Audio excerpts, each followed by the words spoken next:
Ulanzi VL-49 is arguably one of the most affordably priced RGB lights currently on the market. You can find these on Amazon and eBay for around $30. Now, its closest competitor is the Aputure MC, but that sells for around $100, so it kind of begs the question, why is there nearly a $70 price difference here? Well, first thing you'll notice in terms of build quality is the Ulanzi light is all plastic. There's absolutely no metal or aluminum in it whatsoever. I mean, it's fine overall, but it doesn't quite instill confidence the way like an all aluminum build would. Now, in terms of design, I genuinely like the way this light is laid out.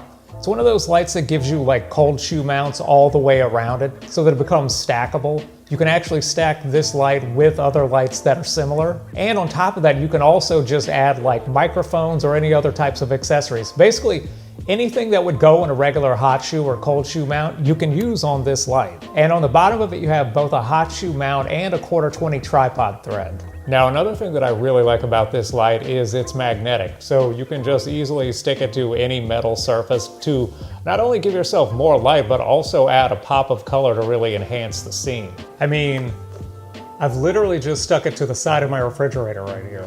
And in terms of the light itself, you've got both RGB and just standard lighting. Standard lighting is actually pretty cool too because it has a pretty large Kelvin range.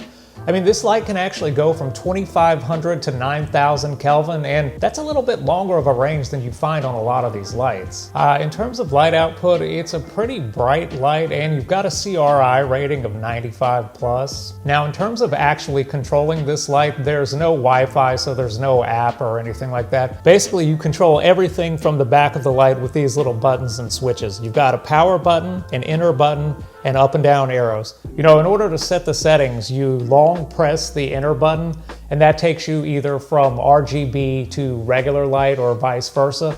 Once you're in that settings, then you long press again, and you can change the color temperature if you're in regular lighting, or you can change the actual color if you're in RGB lighting. Now, one of the things that I think is kind of cool about how they've set this up is there's actually like a little cheat sheet on the back.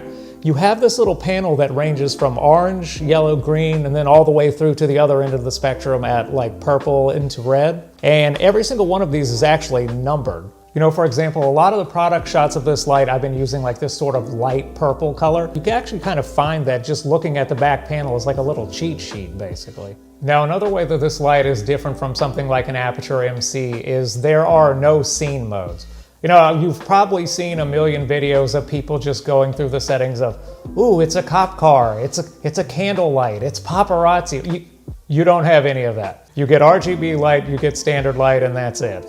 But that's kind of the thing, you know, I mean, I personally don't really use that, and I'm not knocking that because I see a lot of people who use it, and they've used those scene modes really well. So if that's something that's important to you, you're going to want to save the money and buy something more expensive like the Aputure light or the Falconized light, which comes in at around like 60 bucks, I think. So that kind of answers the question, why is the Aputure MC $100 and this light's only $30? You know, it's not a bad light in any way, shape, or form.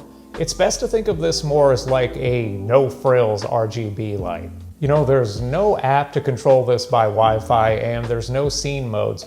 And admittedly, the build quality is a little bit plasticky, but overall, this is a genuinely good light with genuinely good value. I mean, and it's only $30. Like, think of it this way. How often do you buy something and it just gets stuck on a shelf somewhere in a closet, you never even think about it, or just gets stuck in the back of a camera bag? You know, for me, this light is a light that I use every single day. You know, when you consider that it only costs $30, that sort of adds to the value. I mean, for something that's so cheap, so affordable, and yet I get so much use out of it, it's a good bargain. I don't know. It's definitely worth checking out. Anyway, I think that's all I've got for today, guys. Thanks for watching. I'll see you again next time. By the way, I've been recording this whole bit with kittens on my lap.